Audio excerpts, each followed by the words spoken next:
지금 어음에서 배서 양수랑 어음 할인을 받습니다.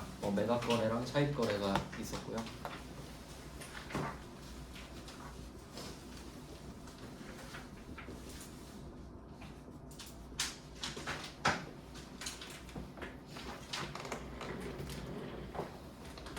네, 이제 다음 문제는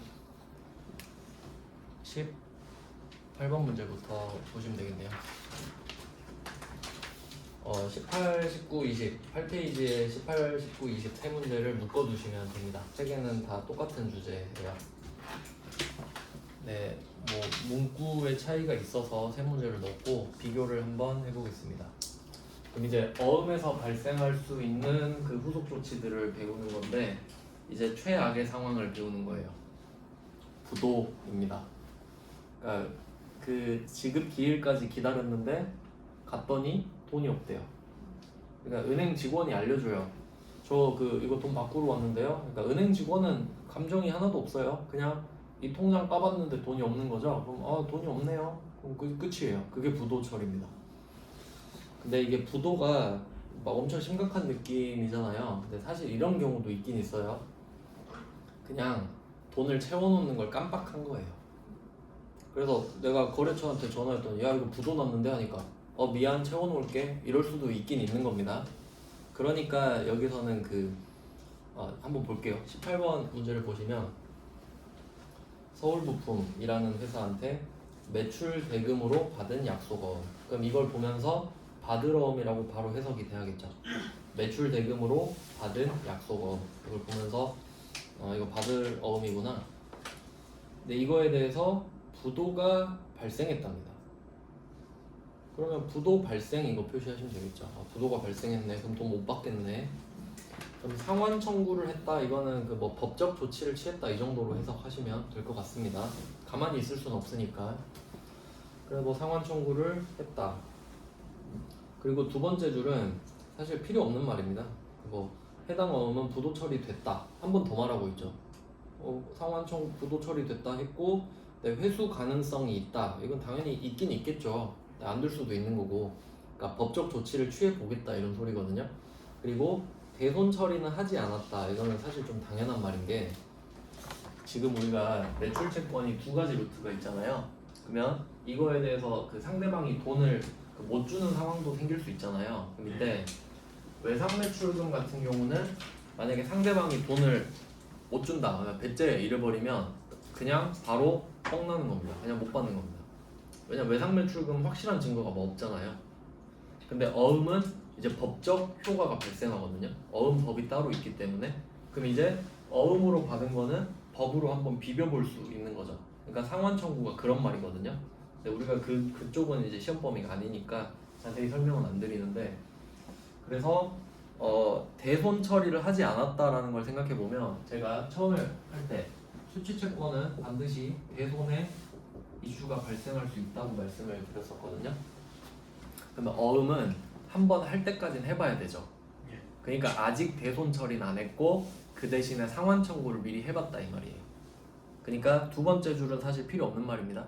그냥 양괄호 쳐두시면 돼요. 두 번째 줄은 그냥 쓸데없는 말 계속 하고 있는 겁니다. 헷갈리라고 그냥. 그럼 어쨌든 우리가 판단해야 될 건 뭐예요? 그냥 어음을 받았는데 부도가 발생했네? 상환 청구했다. 그러면 대손 처리는 안 한 거란 소리예요. 그래서 붕괴 보시면 되게 간단하죠. 대변에 받으러음이 사라지잖아요. 근데 차변에 부도 어음과 수표라는 게 생겼죠. 근데 여기다 이게 특이한 게 뭐냐면 자산입니다. 부도가 났잖아요. 그래도 법으로 내가 소송 걸고 이기면 받을 수 있는 돈이죠. 그러니까 자산이긴 한 거예요. 근데 절차가 까다로워진 자산. 그러니까 구분을 하는 겁니다. 그러니까 받으러움은 원래 시간만 지나면 받는 거였잖아요. 근데 이제는 소송에 이겨야 받을 수 있는 돈으로 바뀌었죠. 그러니까 그 성격을 바꿔주는 겁니다. 근데 거래처는 안 바뀌죠. 그러니까 거래처는 둘 다 적어주셔야 돼요. 그러니까 대변에 받으러움에 있는 거래처는 지워주는 거고 차변에 부도 어음과 수표에 있는 거래처는 새로 적어주는 거죠. 그런 내용입니다. 붕괴는 간단해요. 그러니까 정말 쉬운 문제입니다, 사실. 그리고 19번 문제로 내려가 볼게요. 19번도 역시 19번은 2월 28일로 돼 있고요. 예전 이야기를 하네요. 뭐 저번 달 1월 10일에 매출처인 부도로부터 외상 매출금 5천에 대하여 어음을 받았다. 이것도 낚시입니다. 낚시. 외상 매출금이 아니고 외상 매출금에 대하여 어음을 받았던 거죠. 그러니까 받을 어음이라는 말을 엄청 돌려서 하는 거예요. 그러니까 이것도 외상 매출금으로 생각하시는 분 있을 수 있습니다. 그러니까 외상 매출금에 대해 어음을 받았으니까 받을 어음입니다. 그리고 두 번째 줄에 보시면 최종 부도 처리되었음이 확인되었죠. 그러면 아까 그 위에 문제랑 똑같잖아요. 그리고 괄호 안에 보시면 뭐 대손세액 공제 등 부가가치세는 고려하지 말 것 있죠. 이거는 두 가지 측면으로 생각하실 수 있거든요. 첫 번째는 지금 대손 처리했다는 말 없죠. 그럼 당연히 안 하는 거예요, 아무것도. 그리고 두 번째는 고려하지 말 것이잖아요. 그럼 혹시 해야 된다고 해도 하지 말란 소리예요. 그러니까 앞으로 문제 풀다가 뭐뭐는 고려하지 말 것 하면 원래 그게 있더라도 무시하란 소리입니다. 그러니까 예를 들면 아까 그 뭐 반품됐을 때 가짜 문제 제가 말씀드렸잖아요. 그럼 그 문제는 원래 뭐라고 써 있어야 되냐면 부가가치세는 고려하지 말 것 이렇게 써 있으면 완벽한 문제인 거예요. 근데 회계 1급이니까 그냥 원래 고려하지 마세요 이게 전제가 돼버린 거죠. 그래서 뭐 이런 거 속지 말라고 그냥 한번 같이 본 겁니다. 답은 똑같죠? 자, 그 다음에 또 조심하셔야 될 거는 사실 이런 거예요. 20번 문제. 얘는 두 번째 줄에 보시면 지급 거절 표시할게요. 원래 이게 부도의 정의예요. 부도가 뭐냐? 그냥 뭐 부도 안 좋은 거 이러잖아요. 정확하게는 내가 어음이나 수표를 지금 들고 있는데 은행에 갔는데 현금으로 바꿔주세요 했더니 은행원이 돈이 없는데요?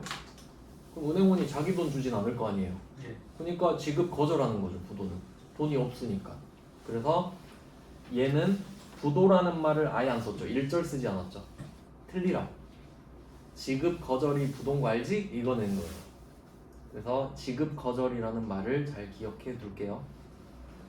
돈을 못 받는 겁니다. 상대방이 돈을 안 채워놓은 거죠. 그래서 뭐 부도까지 확인할 수 있네요. 부도가 발생했다, 확인했다 해도 되고 발생했다 해도 되고 같은 맥락입니다.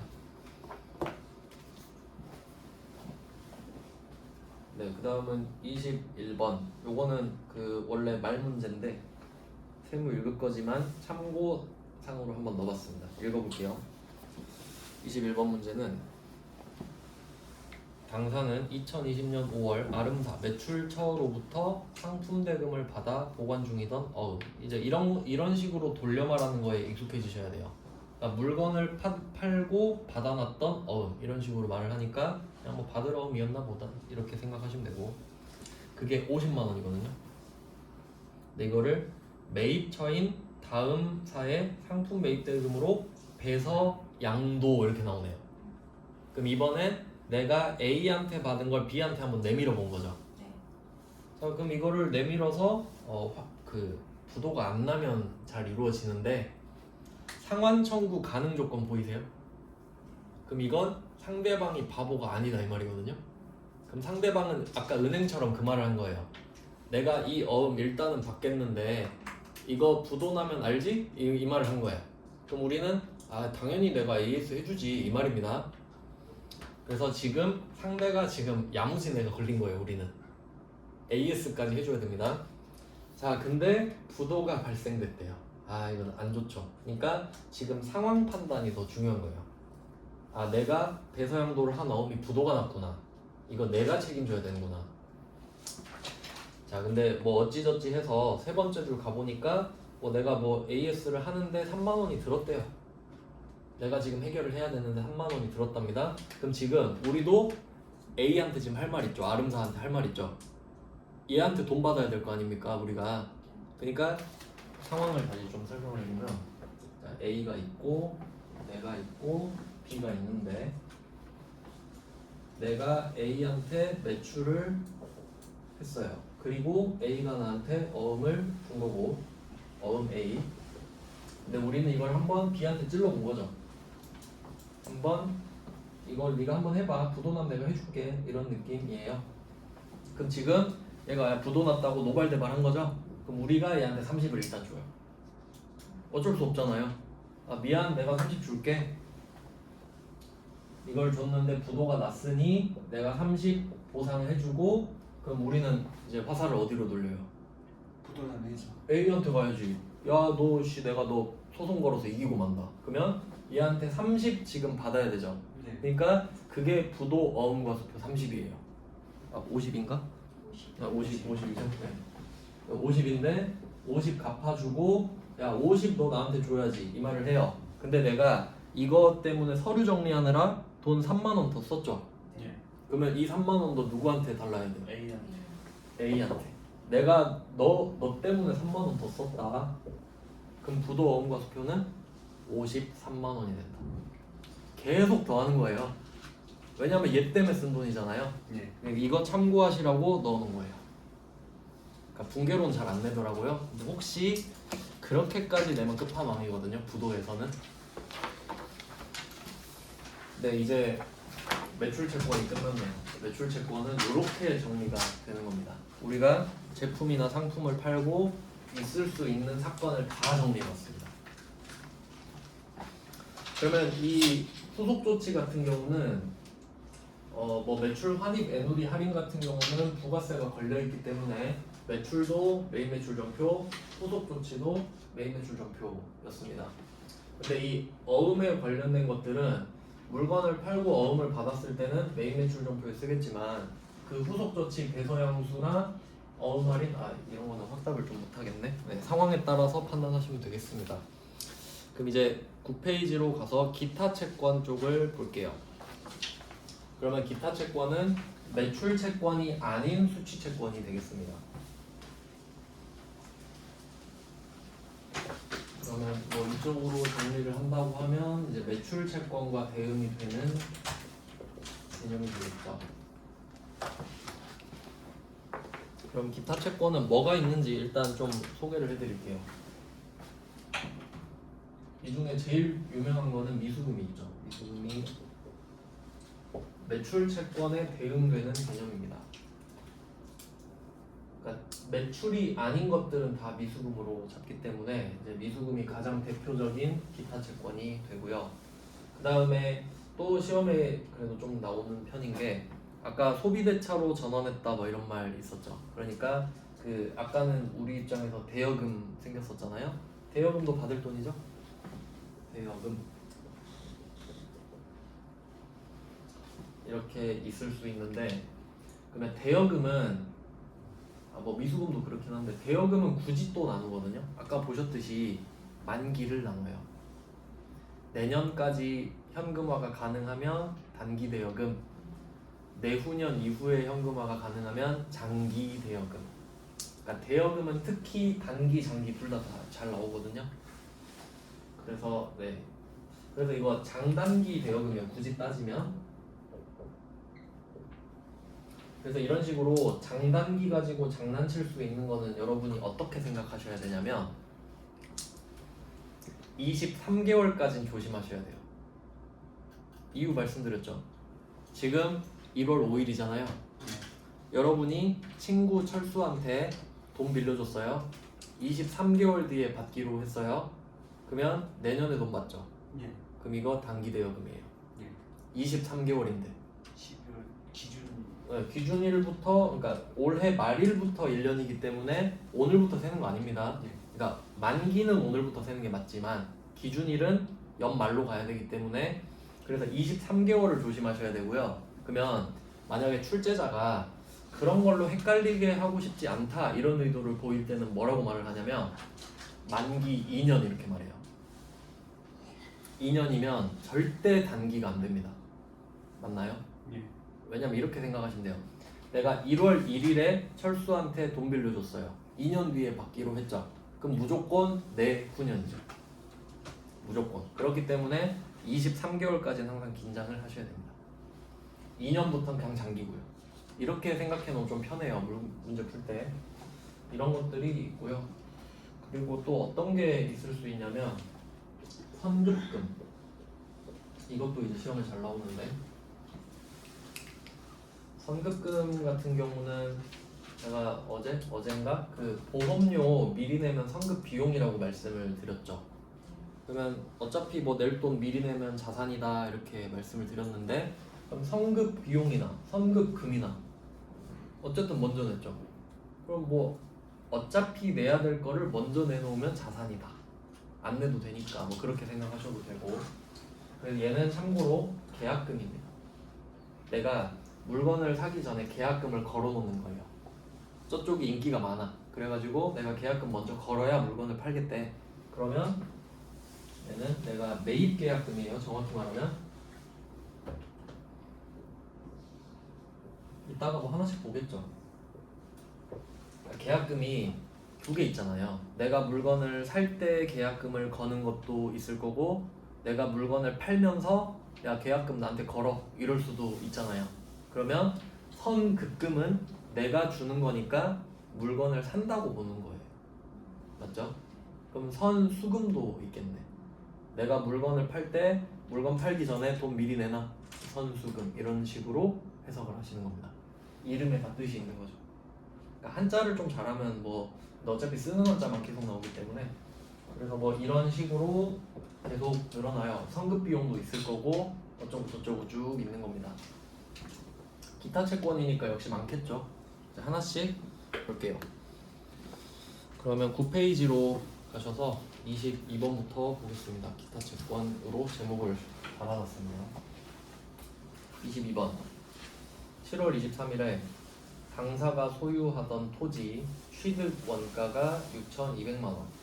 그럼 이거를 뭘 말하고 싶은 거냐면요. 여기서는 토지를 6,200만 원에 참고로 토지는 면세입니다. 예. 토지는 부가가치세가 안 붙어 있어요.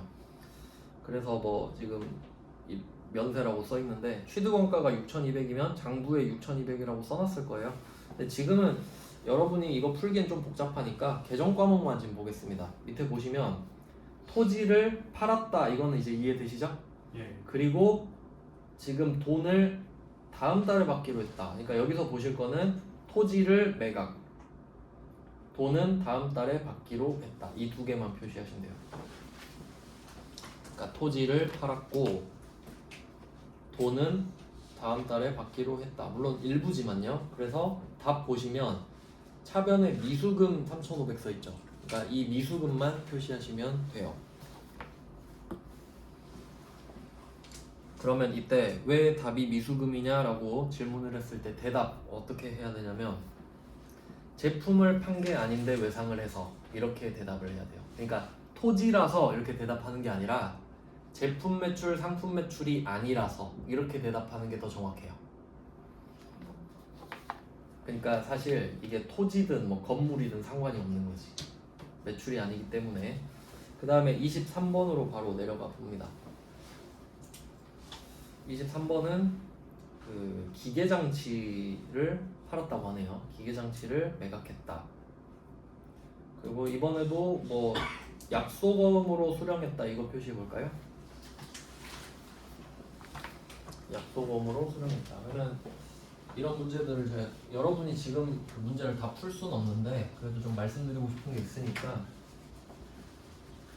어떤 포인트들이 있냐면요. 그러니까 지금 이 매출채권을 우리가 배웠는데 매출채권은 딱 전제가 두 개밖에 없죠. 제품 매출이랑 상품 매출 딱 두 개일 때만 나오는 개념입니다. 그래서 지금 기타 채권 같은 경우는 그냥 이 두 개가 아닌 거죠. 그러니까 얘 두 개 빼고 전부 다라고 생각하시는 게 편해요.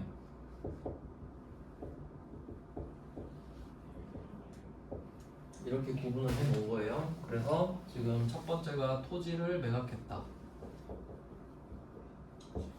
그러면 얘는 두 가지를 보셔야 됩니다. 첫 번째,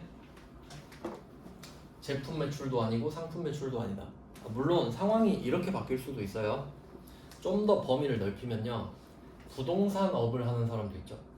부동산을 사다가 파는 사람들도 있죠. 그럼 그 사람들한테는 이 토지를 파는 게 상품 매출입니다.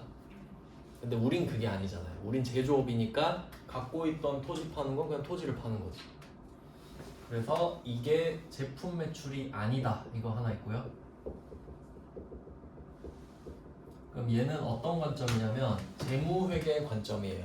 재무회계상으로는 얘는 제품 매출이 아니네. 그러니까 미수금을 도출할 수 있어요. 그 다음에 부가가치세 측면으로 가잖아요. 아까 말씀드렸다시피 토지는 면세입니다. 토지는 면세이기 때문에 그래서 지금 답은 못 구해도 22번 문제 보시면 일단 그건 알 수 있어야 돼요. 대변에 부가세 예수금이 없네. 맞죠? 네. 물건 과세 물건을 팔면 부가세 걷어서 내야 되는데 얘는 없잖아요. 면세라 그래요. 참고로 그 면세는 나중에 조금씩 알려드리는데 면세 가장 대표적인 세 개가 면세거든요. 이건 좀 알아두시면 좋아요. 면세 항목. 그러니까 부가가치세법에서 면세로 정해놓은 거 빼고 다 과세거든요. 그러니까 부가가치세법 원래 공부할 때는 면세를 공부해야 과세를 알 수 있어요. 근데 그거 다 못해요. 너무 많아서. 그러니까 좀 중요한 것만 알려드리면 그냥 쉽게 말을 하면 사람, 돈, 땅 이게 일단 기본적으로 면세입니다. 사람, 돈, 땅 이게 그 좀 있어 보이는 말로 뭐라고 하냐면 부가가치 창출. 그러니까 땅 있으면 돈 벌 수 있죠. 뭐 농사 짓든 뭐 건물 짓든 해서 그럼 이게 부가가치 창출 요소죠? 네. 돈으로 돈 벌 수 있죠. 네. 사람으로 돈 벌 수 있죠. 네. 사람 쥐어짜가지고. 그러니까 이게 기본적으로 부가가치 창출 그런 요소로 보거든요. 네, 그 요소들에는 부가가치세를 과세하지 않는다 이렇게 돼 있어요. 기본적으로. 그리고 범위를 넓혀가면서 그럼 이것도 면세해줄게, 저것도 면세해줄게 이렇게 넓어지는 거죠. 가장 핵심인 거 3개. 그래서 땅은 일단 면세. 그 핵심에는 부가세를 걷지 않겠다 이런 내용이죠. 덩어리에는. 그러면 이거에서 한번 파생돼 볼까요? 땅은 한번 나왔어요. 자, 대여금으로 가볼게요. 돈 빌려주는 거죠. 네. 부가세 없습니다. 그렇겠죠? 그러니까 상식적으로 생각해 보세요. 이런 거예요. 예를 들어 여러분이 1억짜리 물건을 팝니다. 그럼 상대방한테 1억 1000을 요구하죠. 예. 1억 1000 내놔. 나 1000 내야 되니까 과세니까. 근데 이제 은행 가서 1억을 빌립니다. 근데 혹시 은행이 1억 주시고 부가세 1000만 원도 주세요 이래요? 그럼 돈 아무도 안 빌리죠. 부가세 붙여버리면 없잖아요. 그러니까 우리는 상식적으로 알고 있죠. 돈 빌릴 때 부가세 없는 거. 이유. 돈이 부가가치 창출 요소니까. 그러니까 굳이 이유를 붙이면 그렇게 됩니다. 그래서 그 사람 인건비 같은 경우도 면세거든요. 3.3% 뭐 그렇게 떼긴 하지만 부가가치세는 안 붙이거든요. 뭐 그런 게 다 그런 이유예요. 그리고 뭐 나중에 가면 뭐 교육도 그렇고 금융도 그렇고 막 있는데 일단 핵심은 그렇습니다. 그럼 이제 두 번째 요소는 기계장치를 팔았다. 그러면 첫 번째는 똑같죠? 제품 매출이 아닙니다.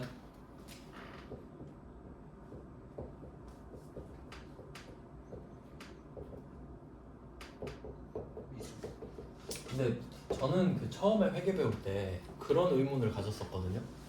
지금 기계장치를 팔고 있는데 제품 매출이 아니다 이랬잖아요. 저는 엄청 그 자세하게 궁금해하는 편이어가지고 그걸 궁금했었어요. 그럼 혹시 내가 기계장치를 만들어 파는 회사면 어떡하지? 그런 생각 해볼 수 있죠. 그러니까 이런 거예요. 예를 들면 A라는 회사가 기계장치로 제품을 만든다고 할게요. 그러면 A가 만든 제품은 제품이라 부르겠죠, 지가. 네. 그럼 이 기계장치는 기계장치라 부른단 말이에요. 그럼 이것까지는 알겠어. 근데 이 기계장치도 누군가한테 사왔을 거 아니에요. 그러면 이 B라는 회사가 기계장치를 가지고 이 기계장치를 만드는 거야. 그럴 수 있죠. 그러니까 이 큰 기계장치로 작은 기계장치를 만들어서 이렇게 납품해야 얘네들이 기계장치로 제품 만들 거 아닙니까?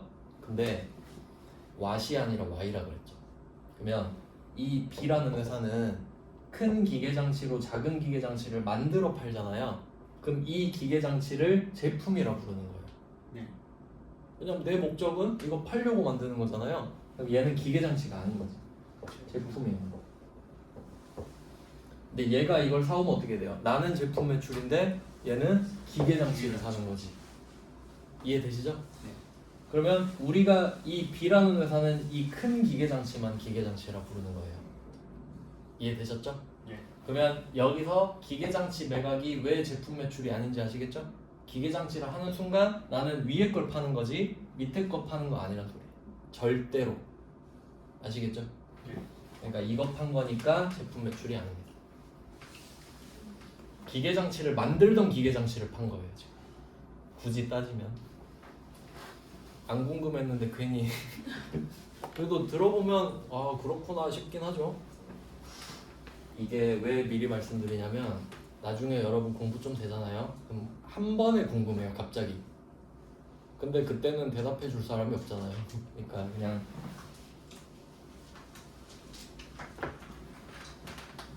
네 이렇게 됐고, 그 다음 두 번째 또 볼 거 있죠. 과세냐 면세냐. 면세가 아니거든요. 과세입니다. 그래서 보시면 대변에 부가세 예수금 있죠. 네. 그리고 이 정도. 그러니까 항상 여러분은 이제 두 가지 생각해야 돼요. 회계적 관점과 부가가치세 관점. 왜냐면 그게 실무니까. 그래서 뭐 분개를 다 하진 않고 그냥 미수금이랑 부가세가 있냐 없냐 정도만 볼게요.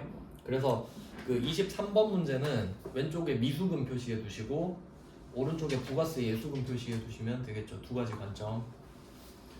그러면 22번 문제는 미수금 똑같죠? 근데 얘는 굳이 따로 적어 두시면 좋겠네요. 22번은 부가세 예수금이 없다. 굳이 한번 적어 두시면 좋겠습니다. 이유는 면세니까. 왜냐면 있는 건 보이는데 없는 건 안 보이니까 없는 건 굳이 한번 써주시는 게 좋아요.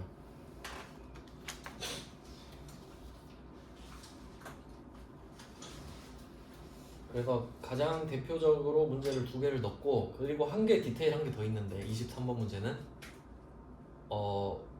세 번째 줄에 약속어음으로 수령했죠? 네. 그럼 어음으로 받았으니까 받으러음이죠? 미수금이잖아요. 왜냐면 기타 채권으로 넘어왔으니까. 그래서 제가 맨날 물어볼 거예요 이거. 제가 그 저번 반에도 이거 맨날 물어봤거든요. 어음 받았으니까 받으러음이죠? 네 하더니 중간부터 아니요? 이제 절대 안 들려요. 지금 물어보면 막 웃잖아요. 그러면 얘는 그러니까 이 그림으로 좀 생각을 해보세요. 우리가 제품 매출, 상품 매출을 해야 위에 고여 있는 거예요. 그래야 받으러움으로 갈 수 있는 거예요. 근데 지금 토지랑 기계장치를 팔았죠. 그러면 이미 내려와 버린 거예요. 제품 매출, 상품 매출이 아니잖아요. 그러니까 이미 흘러와 버렸어요. 그럼 이제 올라갈 수 없어요. 그럼 어음 받았다고 갑자기 받으러움으로 갈 수 있어요? 아니에요. 얘는 선택권이 미수금밖에 없는 거예요. 엄청 많이 틀립니다. 그래서 23번은 특히 약속어음으로 수령하였다랑 미수금을 연결해 두셔야겠죠. 정말 많이 틀립니다. 이거는 진짜 눈 뜨고 코 베이는 느낌으로 틀려요. 틀린 줄도 모르고 틀립니다. 근데 이유는 기계장치에 대한 약속어음을 받았기 때문에 미수금인 거죠. 네, 엄청 중요한 내용입니다. 그래서 일부러 이 문제 넣은 거예요. 근데 또 회계 1급이잖아요. 틀리라고 낸 거거든요. 네, 그 다음은 24번 문제로 가겠습니다. 이것도 조금 심화 문제라고 볼 수 있는데, 네, 한번 24번 문제를 풀어보겠습니다. 4월 18일 직원이 업무용으로 사용하던 자동차를, 여기 뭐 밑에 보면은 언급이 안 돼 있네. 원래 자동차는 차량 운반구 이렇게 부르거든요. 근데 이름이 아예 안 나와 있어요. 그럼 이거를 판매하기로 계약하고 계약금 500만 원을 만기가 3개월인 인성에서 발행한 약속어음으로 수령했다. 굉장히 어려운 문제입니다 이게. 한번 생각해 볼게요. 그럼 제가 이 문제를 넣은 이유는 답을 보시면 차변이 미수금 미수금이고 대변이 선수금이잖아요. 네. 그러면 차변의 미수금 때문에 지금 이 문제를 넣어놓은 거예요. 선수금은 안 배웠잖아요. 그래도 어쩔 수 없이 이렇게 조금씩 확장을 해 나가겠습니다. 그러면 먼저 보셔야 될 거는 계약금을 받았다부터 볼게요. 계약금을 받았다. 그럼 계약금 500을 줬냐 받았냐 이거부터 따지셔야 되거든요. 그러면 가장 확실한 단서는 내가 물건을 팔았냐 샀냐 이걸 보시면 돼요. 근데 판매라고 써있죠. 판매 계약금 두 개 표시하세요. 판매 계약금. 판매 계약금 두 개 표시하시고 그걸 선수금으로 이어주시면 되겠습니다.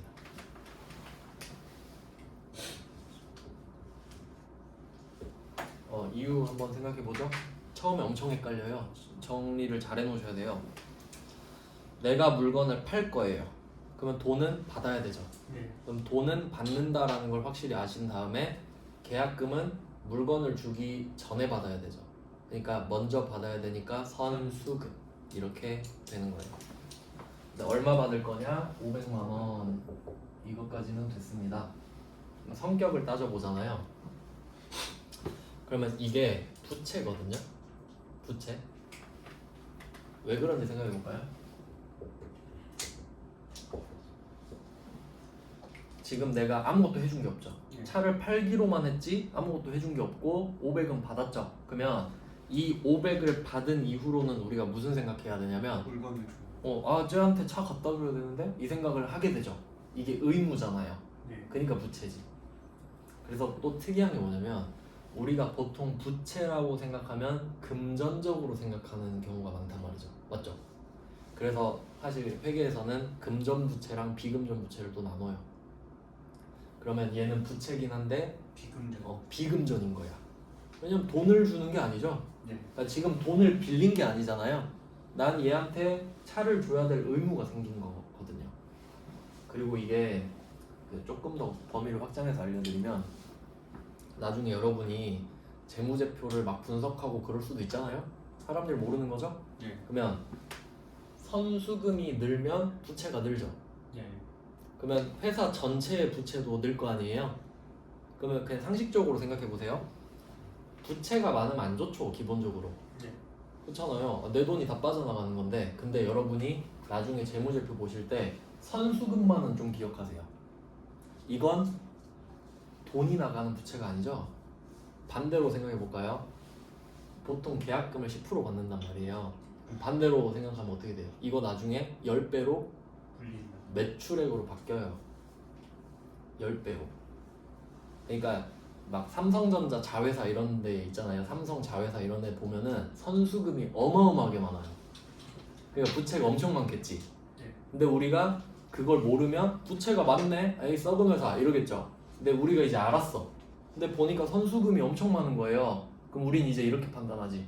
와 이거 다 매출액으로 바뀐다고? 이 회사 엄청 좋은 회사네? 이렇게 판단하는 거예요. 그러니까 이게 질적 판단이에요. 그러니까 부채가 많으면 안 좋다 이거 양적 판단이죠. 근데 이거 선수금이구나. 그럼 이건 판단이 바뀌는 거지. 이 부채는 싹 사라지면서 매출액이 10배로 바뀔 겁니다. 이해되시죠? 모르는 사람은 부채만 보는 거예요. 뭐 그런 거 하려고 배우는 겁니다 우리가. 뭐 그냥 의미는 그렇고요. 그러면 일단 선수금 킵해놨어요. 그럼 이게 어쨌든 의무잖아요. 그러면 누구한테 행해야 되는 의무인지 기억해놔야겠죠. 그러니까 거래처를 써주는 겁니다. 내가 인성한테 차를 갖다 줘야 되는구나 하고 이 선수금의 인성을 적어놓는 거죠.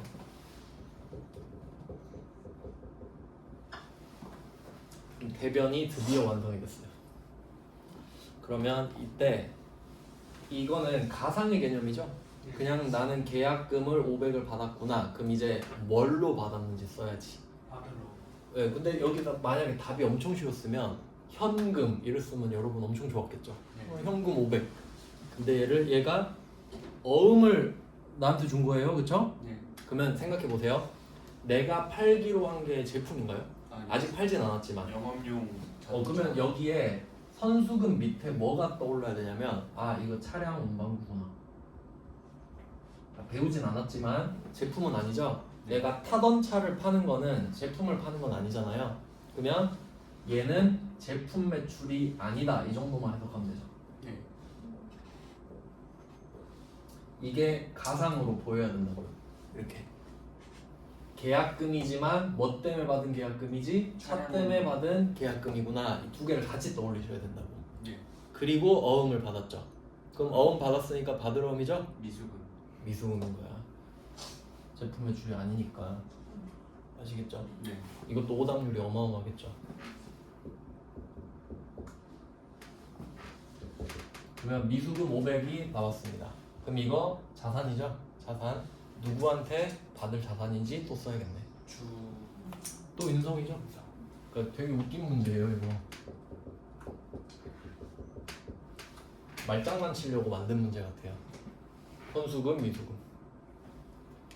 그러니까 이게 풀어도 이상해요. 봤을 때 이게 답인가? 약간 이런 느낌이 드는 문제라서 그만 문제 바꿔볼까요?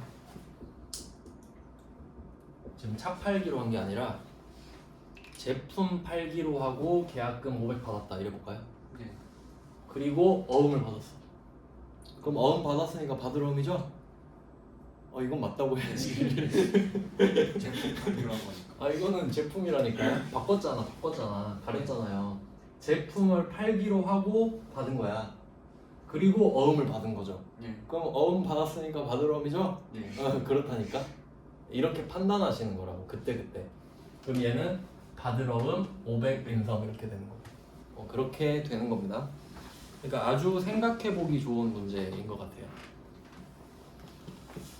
네. 그래서 숨어있는 애를 찾아보자. 그럼 여기서 하나 더 파악을 할 수 있는데 그 어음 같은 경우는 내가 제품을 팔았냐 아니냐에 따라 이름이 받을 어음 미수금 이렇게 바뀌잖아요. 그러니까 이거 진짜 조심해야 된단 말이에요. 얘 둘이 비교하는 거. 그러니까 똑같은 어음을 받았는데 뭘 팔고 받냐에 따라 이름이 바뀌니까 이거는 중요하구나라는 인식이 이제 생기죠? 네. 근데 이제 선수금은 내가 계약금을 미리 받은 거잖아요. 그럼 이제 얘는 뭘 팔든지 받으면 그냥 선수금이에요. 네. 이름이 안 바뀐다는 소리지. 얘는 바뀌는데 얘는 안 바뀌어. 이렇게 잘 정리를 해둘게요. 그러니까 얘는 가만히 있고 얘만 미수금이냐 받을 어음이냐 이렇게 바뀌는 거지. 얘는 절대 안 바뀝니다. 계약금이란 사실은 안 바뀌니까. 그렇게 돼요. 네, 이런 문제도 있었고 24번 문제 봤습니다. 그 다음에 25번 문제는 그냥 뭐 답 볼게요. 문제 보고 25번은 8월 19일 대율에 업무용으로 사용 중인 기계장치를 외상 처분한 대금 700 여기에 부가세 포함돼 있다. 이거 확인하시고 회수기일이 도래해서 전액 당좌예금 계좌로 받았습니다.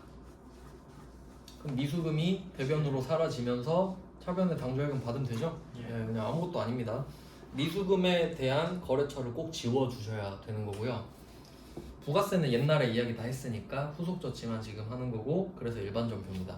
그리고 또 헷갈리시는 경우가 있는데 당좌예금 계좌로 받았죠.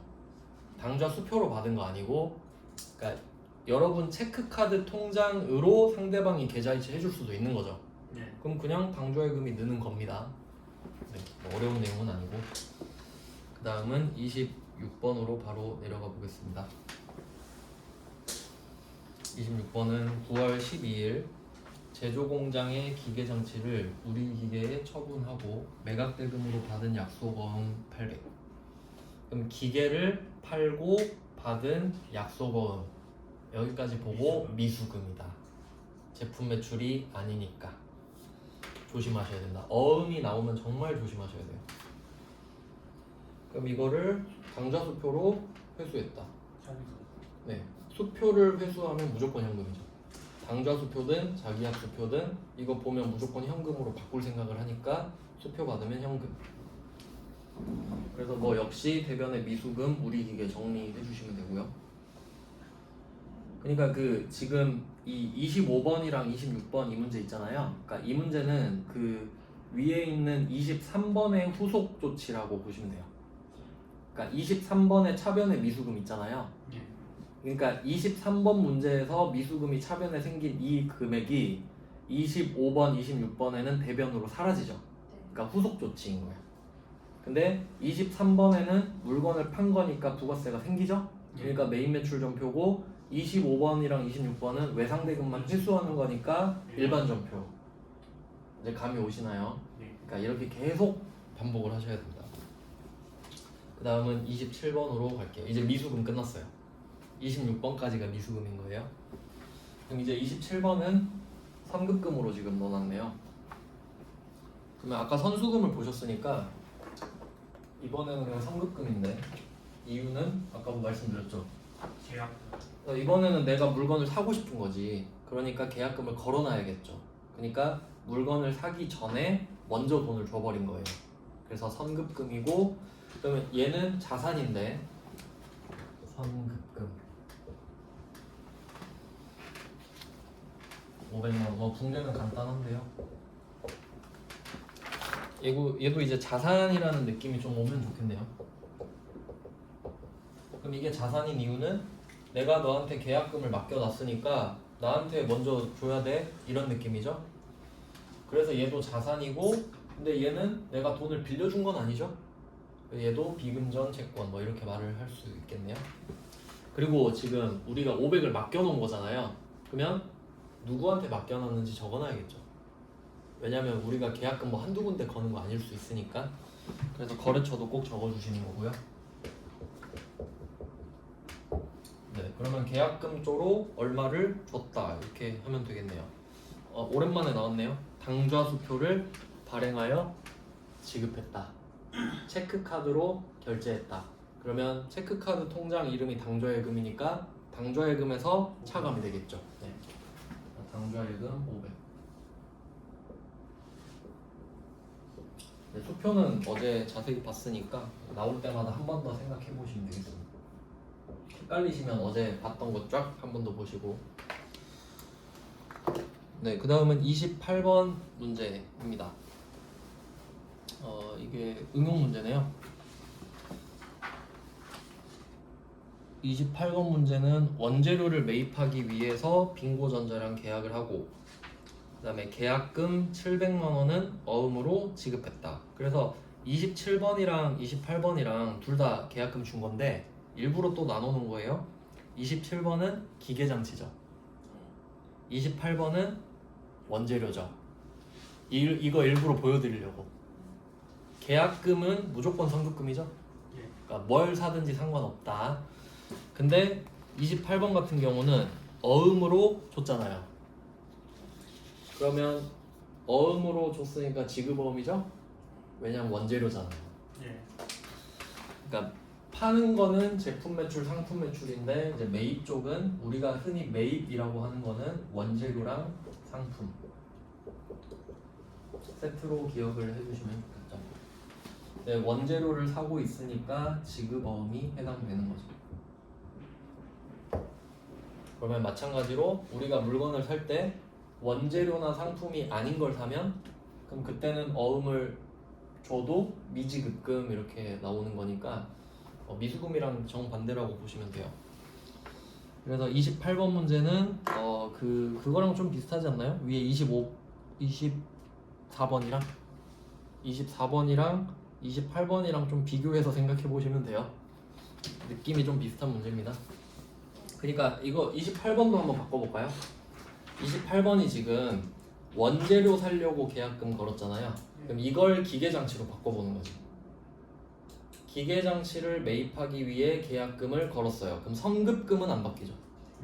무조건 계약금은 선급금이니까. 근데 어음을 줬잖아요. 그럼 이제 미지급금 이렇게 가야지. 내가 줘야 되니까. 그것까지 적어두시면 완벽한 대비가 되겠네요. 그러니까 이 원재료를 기계장치로 바꾸면 답이 미지급금이 된다까지. 왜냐면 최대한 이렇게 정리를 해두셔야 양을 안 늘릴 수가 있거든요. 지금 제가 드린 자료도 충분히 많죠. 문제를 최소한으로 풀 수 있게끔 제가 드린 거예요. 그 다음에 29번 보겠습니다. 여기까지 하면 이렇게 제가 준비한 자료는 끝났네요. 그럼 29번까지 하고 쉬면 되겠네. 29번 9월 19일 유전기업에서 원재료 400을 구입하면서 계약금으로 지급한 40만 원을 차감한 잔액을 약속금으로 발행해서 지급했다. 원래는 이것도 부가가치세가 있어야 되거든요. 근데 없는 문제로 그냥 넣었네요. 그럼 이거는 좀 독해 문제인데 한번 있는 그대로 풀어보겠습니다. 원재료 400을 구입하면서 이렇게 돼 있죠. 왜냐면 조금 아쉽긴 한데 그래도 지금 원재료 400을 받았다라고 해석할 수밖에 없을 것 같아요. 그래서 원재료 400 오늘 구입하면서 이런 느낌으로 말을 하는 거예요. 9월 19일에 원재료를 구입하면서 400만 원어치를 지금 받았거든요. 그럼 이제 이런 것도 한번 좀 생각해 보면 원재료는 그냥 자산인데 얘는 거래처를 안 줬거든요. 이유는 나한테 왔으니까. 내가 갖고 있는데 굳이 뭐 이름 적을 이유는 없겠죠. 내가 갖고 있으면 내 거니까. 그럼 400을 상대방이 달라고 할 거 아니에요. 근데 우리가 장부 조회해 보니까 우리 저번에 40 줬었잖아. 이렇게 된 거지. 그럼 계약금을 40만 원을 줬었으면 오늘 400을 또 주나요? 아니죠. 40 빼고 줘야 되죠. 네. 그러니까 그 성급금이 차변에 달려 있었잖아요. 예. 이제 그걸 꺼내서 쓰는 겁니다. 나 그때 40 줬잖아 하면서 네, 쓰는 거예요. 그러니까 마일리지 쌓아놓고 쓰는 거지. 그래서 선급금이 대변으로 빠지면서 돈이 나가는 걸 막아주는 거죠. 그러니까 자산이었던 거예요. 그러면 우리가 계약금 맡겨놨을 때 거래처 적어놨었겠죠? 예. 그럼 이제 지우면서, 그러니까 없애면서 거래처 또 지워줘야 될 거 아니에요? 거래처를 그래서 또 쓰는 겁니다. 유전기요. 마일리지 썼으니까 자산의 감소.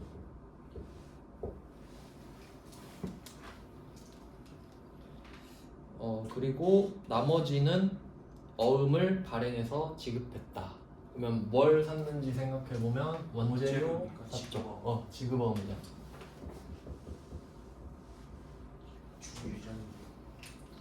그러면 지급어음은 부채죠. 부채를 360을 다음에 줄게 라고 했으니까 또 누구한테 돈을 줘야 될지를 써야겠네요. 뭐 이렇게 마무리가 되는데 여기서 추가로 또 해볼 게 두 가지가 있는데 첫 번째는 이 원재료를 이제 또 기계로 바꿔봐야겠죠. 네, 기계로 바꾸면 기계장치 400 성급금은 그대로죠. 40만.